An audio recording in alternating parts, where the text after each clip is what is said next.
Now, recently there was some photos of the new, the new Terminator movie. Terminator 19. I am beyond tired of the, all right, let's set it in the present day, or let's set it in the future. Right. It's a time travel franchise. Right. Go back to the Old West where they have muskets and they can't even begin to harm your dumb robots. I'm picturing The Revenant meets Terminator. That's what I'm picturing. Okay. Hello, everyone. Welcome back to Screen to Screen. I'm Andrew, and this is Chris. Why, hello there. We're talking like early settlers, Connor. Okay. Well, not early settlers. Early Western expansion Connors. Like they haven't they're quite gotten to Los Angeles yet. not quite Los Angeles. I'm thinking Midwestern settlement. I really like the snowy frontier town setting a lot. How on earth could the humans possibly win this one? That's the exciting part, isn't it? I think we might need to start there. Yeah, let's start in the Act 3. How would they win? So, obviously, shooting a musket at this exoskeleton's not going to do anything. That's not going to do it. Mm-hmm. So it needs to be a different way. We're going to have to win through cleverness, which is how they do it in the first movie, you know? They go into the foundry, they crush it in the big crusher plates. I would imagine the equivalent of the foundry in this time period might be the like dynamite blown up for the railroads, blown up mountains. So maybe the Terminator, now I'm sort of jumping around here, but maybe the Terminator doesn't get defeated in this movie. He just gets like trapped in a mine. I actually was going to say the same thing, and here is why I like that so much. Yeah. So at this point, it is a staple of the franchise that you make a movie, and that movie not only contradicts the other movies, it changes the canon of the movies. Yeah. Like, every one of them does this now. Yeah. And there's nothing I would like more than having this movie end like triumphantly. They trap it in the mine, they win, and then you smash cut to whatever year they usually have Skynet get founded, whatever that company gets founded. And it happens because they open up a mine and they find the technology. One of those, it's a grandfather paradox. Yeah. I would love that. I like that. That's pretty good. Like every time there's a way that they get the technology back. Right? And I like it because this, I think, happened in a couple of the Terminator movies. Like, what our heroes do, they think it's stopping Judgment Day, but really they are the new cause for Judgment Day. Right, yeah. Because I think an unofficial theme of the Terminator movies tends to be you can't change what's going to happen. Like, right, yeah. You just kind of augment it. You don't stop it. So maybe there are some people who think this is like the end of days. This is Judgment Day. Yeah. But maybe like the Sarah Connor equivalent is like, no, this is a mechanical man. Mm-hmm. You know, this was made by some, you know... This is man-made. Yeah. But I do really like the idea of, like, the crazy old preacher man, and you could definitely... he walks among us wearing the skin of man! Right. And then later on in the movie, when you have to have the exciting reveal of, like, the face getting peeled off or whatever, like, someone's gonna take a musket to that guy's face and reveal some of the metal underneath. Now, do we, like... Because you could use Antichrist, too. Like, they had that notion. Yeah. Like, but the thing is, like, how many Terminator tropes are we going to use here? Like, do we have a scene where he walks into a saloon and he's like, I need your boots and your horse, you know, like... And I guess Arnold, I mean, I guess he'd be back, right? Like, that's who we want. Oh, just a really old Arnold? Or is this like a fantasy world where we get young Arnold? Or is this just CG Arnold? Like, that's a good question. Like, how do we want to do it? I feel like it's tricky. Like, Arnold is always brought back. It's getting harder and harder to bring him back because he's... And also, well, it's also getting easier and easier, too, because that's true. You can just CG is getting better. I mean, do we want to go a full CGI Arnold route, or do we want to, like, recast, have a new Terminator? I don't know. People like Arnold. They do. I mean, it doesn't really matter that much. It definitely doesn't. It's just for the purposes choice. of this episode, we get to do the voice, though. So he's a stranger who comes to town, much like in a Western, and he is looking to settle the score with like. Well, to murder the descendants. Yeah, but I mean, like, but to use the Western. I'm tropes. using Western. Yeah. I mean, it's fun. We get to mix sci-fi tropes with Western tropes, and at this point, the Terminator series is its own collection of tropes. So we get to throw those in there too. What do we name? We have to name our protagonist. Like, we want to make this basically a Sarah Connor analog. Yeah, like I like the idea of she's probably a single. I don't want a kid in this one, or do I? I don't know. How do I want to do it? Well, I mean, she would have to be. She has to have a kid. Mother, yeah, to someone. Oh boy, yeah, of course, you have to have the kid. Like, well, the kid doesn't have to be in the movie, but like, she has to be able to have a kid one day. Yes. She can't, like, if the kid's already alive, then he has to kill the kid. Yeah. So I mean, you could have fun. If you have a kid, you have the thing you have to protect, and that adds an element to the movie. Right. And that's probably more exciting. Like, you probably want the I gotta protect this kid angle.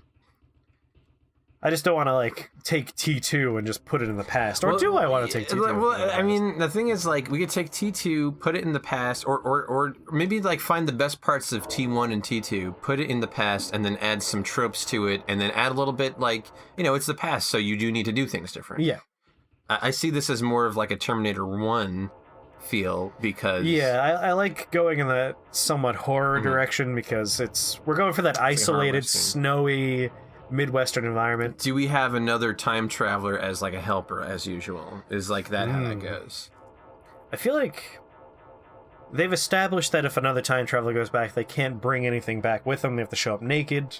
So that could be fun. And he could show up and immediately be jailed. He could show up before the Terminator gets there. Yeah. That could be where the preacher gets his wacky ideas. You know, I'm thinking no other time traveler. This is just pure... one? Just the bad guy goes back to kill the good guys. Ooh. Yeah, you just kind of gave me a thought there. Oh, good. We've seen 5 Terminator movies. The world has seen those movies. I mean, we've also seen it. It's true. So we don't need an explanation as to what's going on here. We really don't. So maybe in this movie, the Sarah Connor character doesn't find out what the hell's going on. I like that. I like that a lot. She just knows that this guy's trying to kill her. She doesn't know why, and she's got to escape him. And the whole movie is played as this, like, it's a Western movie. Like people going to this movie, they know what they're getting into. They're seeing a Terminator movie. Yeah. But let's put that on the side for a moment. This movie starts like it's a Western. And everything is normal about a Western. We're seeing, like, maybe a good guy, the bad guy, whatever. And then a stranger comes to town. And that stranger is a killer robot. And he's unstoppable. Or we don't even know he's a robot. Or I should say, we do. The audience know he's a robot. But we only know that because it's a Terminator movie. Yes. We're using our meta-knowledge to know that. Yeah, we embrace the meta-knowledge. Instead of having to retread the same stuff over and over, we embrace the meta-knowledge. So Arnold shows up, and he's a mean-looking guy, and he is not playing around, and he wants to kill Sarah Connor. Well, so let's just call her that for now. Yeah, I mean, we could give her... She could even be named Sarah Connor. Like, that's fine. It's far enough back that... People are named after their relatives. It's a different Sarah Connor, though, obviously. Yeah. Though for the sake of franchise, we probably should give her a different name. It's weird that the family name through the females went that far back. That's a good point. But yeah, well, yeah, whatever. I don't care. I mean, we could follow someone who's not named Connor, and at the end of the movie, she can meet Connor. I guess that's a pretty good idea. Like, really play with the idea that it's starting off with the Western tropes. How about this for an idea? All right. Okay, the robot goes back in time to kill, like, Mr. Connor. Ooh. And she has to save him. And in the end, like, she becomes the mother of whoever, of the next what will eventually lineage. Lead us to. Yeah, where she doesn't have any... Like, her name isn't Connor, so... She has no stake in this, except for the fact that that's her beau. And the thing is, like, the audience is going to know who she is. Yeah. But we're not going to tell them. They'll find out officially at the end. Yes. It's like one of those things where it's like, yes, we know you know, but we're going to play it as if you don't know. So, and I think a lot of the movie is going to be that. Like, we're going to just assume the audience is so far ahead of us that we really don't have to explain as much. I like that, because again, we've had so many of these movies. Yeah, we don't need any more of this. At a certain point, we're like trying to get away from this unstoppable outsider, out-of-towner guy. He's got like a German accent or something. It's weird, or Austrian, or whatever. I don't remember. Accent. He's got a foreign accent, and no one knows what the deal is with this guy. And then, like, maybe at the midpoint of the movie, like, his face gets like blown off, and they think they beat him, but like he's a robot underneath. Yeah. And now that's like, what is this thing? I think it's some sort of mechanical man. Like, who made this? And the whole movie, like, the characters in the movie never find out the story, but like we just know what it has to be. Like, exactly. we've seen the backstory 5 times. Don't need it anymore. We don't need it anymore. So it's sort of a fun revisiting of the Terminator idea, where metatextually we know the backstory, but we're just watching a Western horror movie. So I'm thinking opening, we stick with the idea that this is a town. We have our Connor, who is a sheriff. We kind of get to see, like, he's the law. It's a newly established Midwestern town. Winter's coming. Yeah. They're worried about food. He has a budding relationship, maybe with a saloon owner. Yeah. And... Or, like... Yeah, I don't know, like, if she's the owner, just like she works there, or I don't, like, what did people do back then? Like, I mean, I could tell you in the Midwestern times, people always like, oh, you know, women, they didn't own stuff, they're blah, blah, blah. But it was like frontier time. Like, they owned their own businesses. Brothel owners were often women. Yeah. And they often policed themselves and, like, but there's got to be more jobs, though. Like, everyone's just, like, drinking and banging 24/7. Barber, although barbers at the time were also basically doctors. Right, yeah. But that actually might work. Like, maybe she is a barber's assistant. Yeah. Maybe she knows a little bit about biology and stuff, or you know, like there are certain things, like she I don't think she ever figures out what actually is going on, but she has got some insights. Yeah.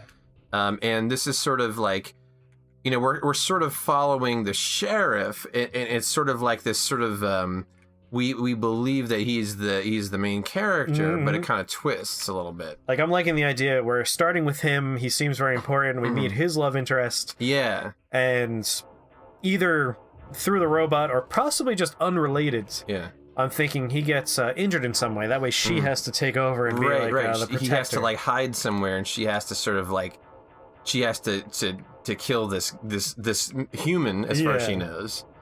You know, it's up to her to sort of wipe out the threat.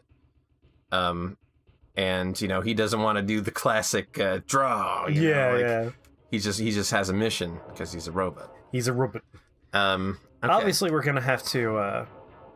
We can't stay in the town. Like, once we realize the threat is practically an immortal killing machine, it's gonna have to become a bit of a, like, in the wilderness chase situation. Like, she's trying to care for this injured guy. Yeah, they're on horses. And horses.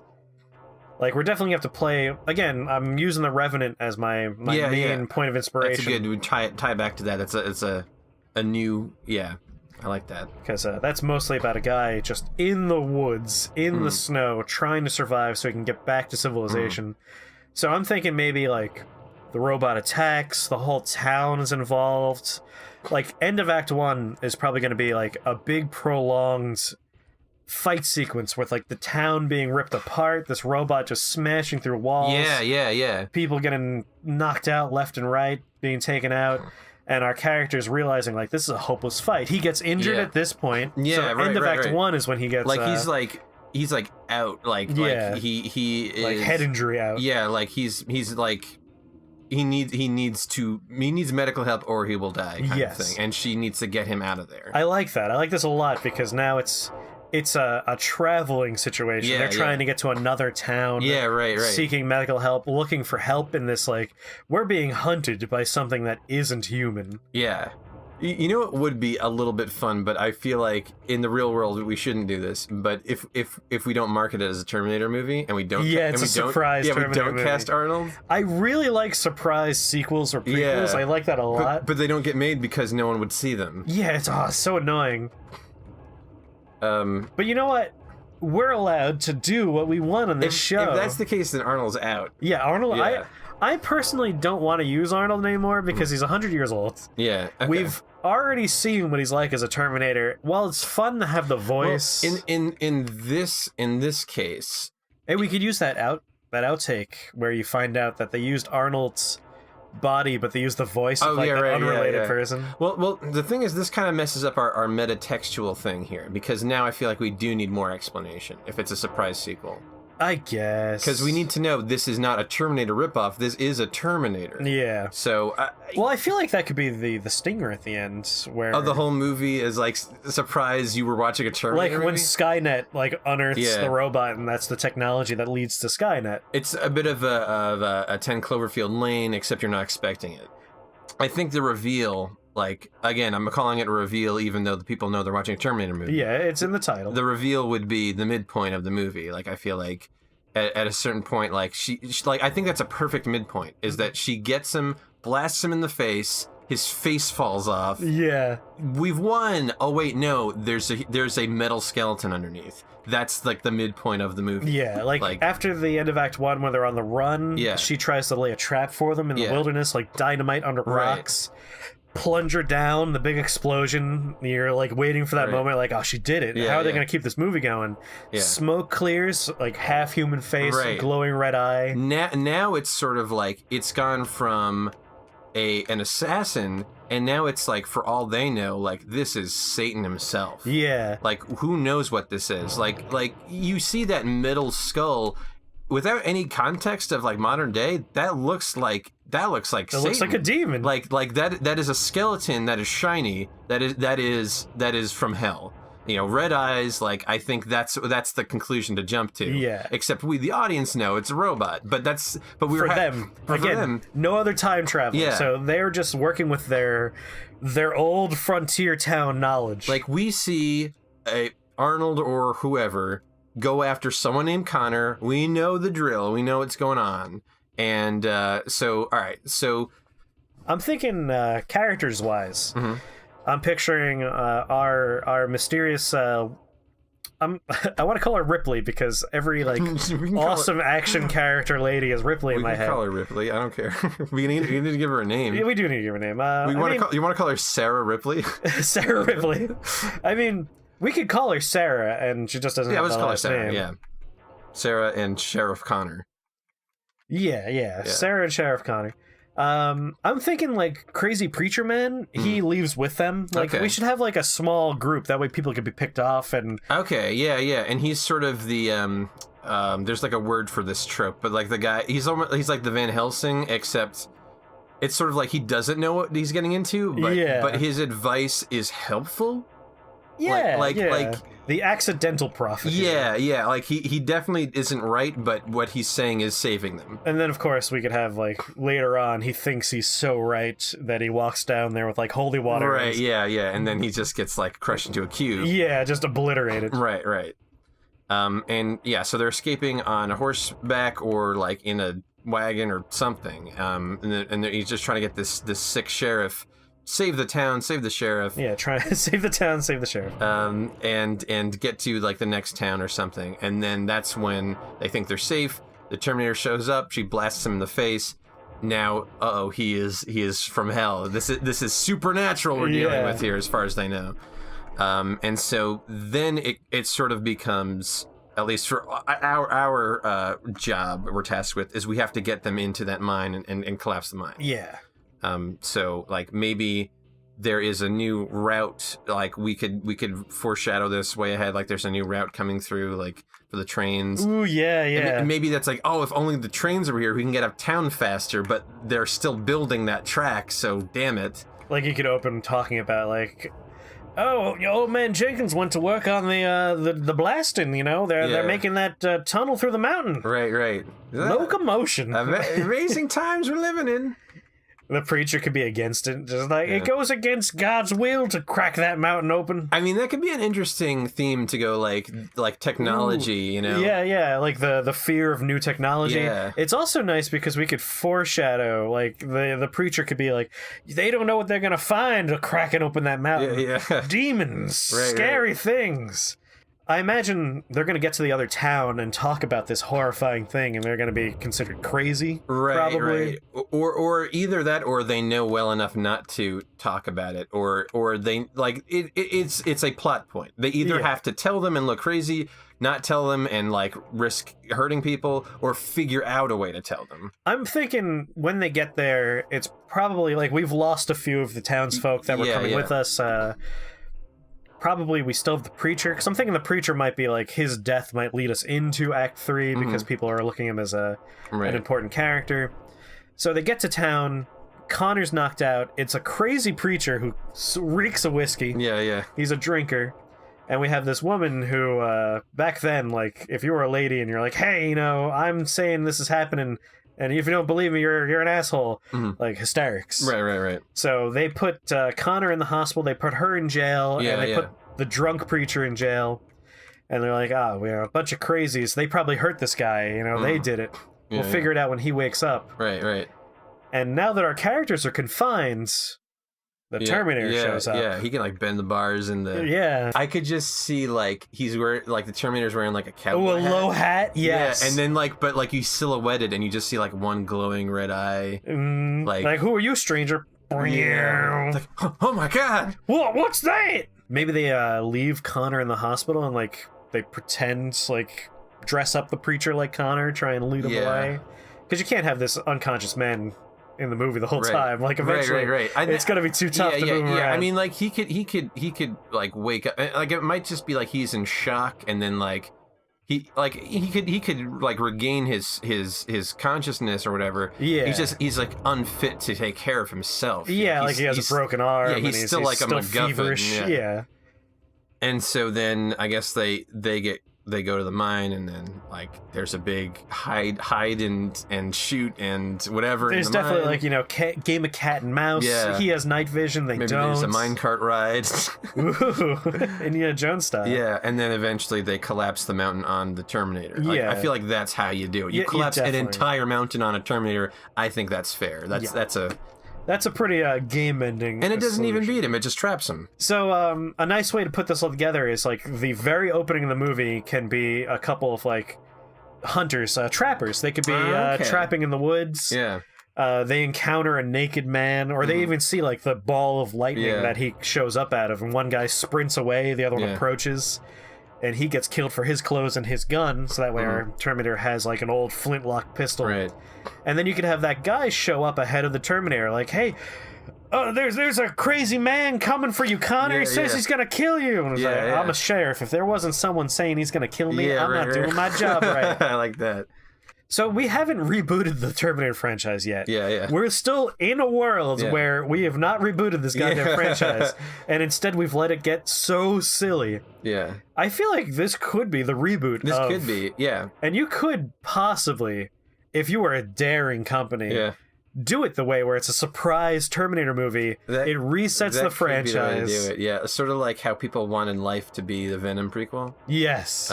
So that could be kind of fun. I think you might be winning me over with this surprise sequel. I'm starting to feel like, because if we watch this, like, if we don't frame it as a Terminator movie, this really is a supernatural horror in the Old West. That's a fine idea for a movie.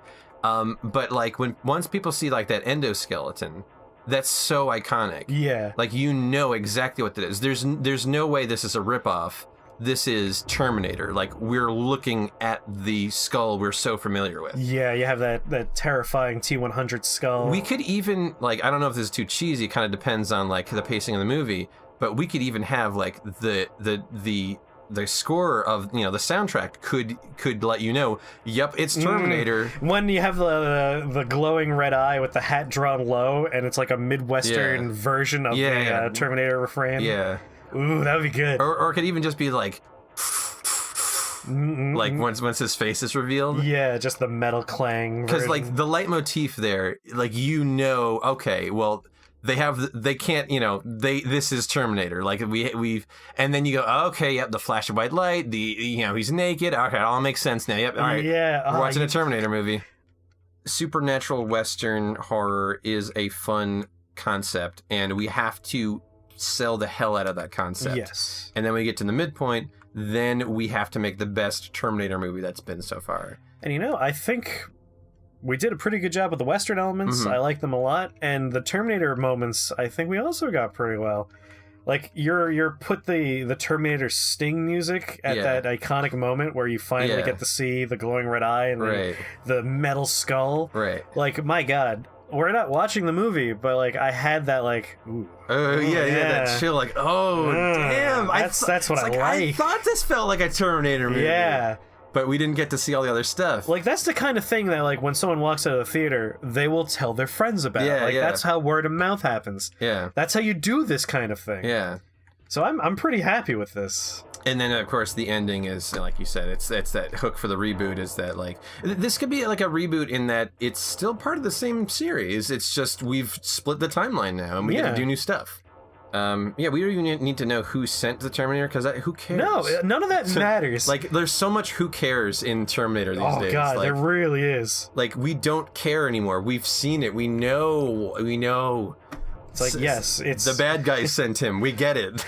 Here's another fun idea. Okay. He's just known as the sheriff the whole time. Ooh. But when he's in the hospital, in the midpoint... And they're registering him in the hospital. Like, what's his name? Connor. And at the same time, the B-plot is that Sarah shoots him in the face and we see the Terminator skull. So at the same moment, all the clues are dropped on us. Nice. That way we don't have this Connor hanging over our heads. Like, Connor, that's unimaginative. And that's when we first get that dun-dun, dun-dun. Yeah. And everyone in the audience screams. Yeah. Squeals of delight. Just like, what? Oh my God, it's a Terminator movie. They didn't say this was a Did you know this is a Terminator movie? Because at this point, people are not going to be excited about a Terminator movie. They've seen it all. Like, I almost see, like, the trailer almost like The Witch. Like, it's a spooky, like, you don't know, you see the trailer, you don't know what the threat is in this movie. You just, like, it is frontier times, there is a threat, it's probably supernatural, but we don't really know. I like... So trailers, if you look at trailers from, like, the 80s and, like, early 90s, way different from trailers we have now. Yeah. And I'm picturing this like more of a like spooky 80s trailer, like not much dialogue in there, like creepy music. Yeah. You have shots of like the town burning at night in the snow and like something with glowing red eyes in there. Yeah. Like things that like imply there's a supernatural force. So like you might not even know it's a sci-fi movie. You just think ooh, is this like a demon movie? Is this like ravenous? The thing that I like about it is that it is, I think, going to be structured as a supernatural movie because the characters in the movie believe it's supernatural. Exactly. So all of the pacing should be supernatural, except we as the audience, having the knowledge of this franchise, we know that it is a sci-fi movie in disguise. But it's really about facing off against something that's so outside your comprehension. Yes. Like, that's really what it is. It's a cosmic horror. Like, like it's either technology, or it's the devil. It doesn't matter because you can't comprehend this evil. Yeah. Like, that's kind of the overarching theme, I guess. It's like, that's the theme. Because at first it's like, oh, it's an assassin from someone in my past, I think. And then it's like, no, this thing's from hell. And it doesn't matter what his motives are. Yeah. But for the audience, it's actually an assassin from his future. Yeah. This is nice. It's a great reboot of the franchise. It's a stealth movie, which I always love. And he never gets to find out why he's being hunted. Exactly. Like, he's innocent. And, like, that's what's so scary about it. Did we ever come up with a name for this? Like, no. Frontier? It was a Terminator Frontier. We could call it Frontier. I think that's a good one. Unless we can think of a better name. The other nice thing about Frontier is it's a single word title, which keeps it classy. If you add in, like... Prometheus. The thing is, once you add in other words that are more evocative of what the movie's about, it becomes cheesy and also is too revealing. I think a one word, that's pretty good. Frontier could be good. Is there something that ties into the thematic of, like, being hunted for no reason, like... The Hunted? I feel like that's already a movie. The Fated? The Fated might be That could be pretty good, because it's all about fate. Like, it is, yes. Maybe it's The Fated. And that sounds like a cowboy movie, and it sounds like a horror movie. It does sound like both a cowboy movie and a horror movie. What's that line from Terminator? It's like, no fate but what we make. Maybe one of these characters says that, like, at the end. You know, like... It becomes the family motto. Yeah, right. Something like that. Like, I think that really ties it in. Yes. That's perfect. The That's Faded is perfect because perfect. it's the quote. So if you've got an idea for another Terminator movie, or maybe a sequel to the one we came up with, or really any idea that'd make a great screen-to-screen episode, you let us know in the comments. Especially stealth prequels or sequels, because Yeah. I love these. Yeah. Give us another stealth prequel and sequel. That's fun. We'll see you next time here in Screen to Screen. Bye. Bye.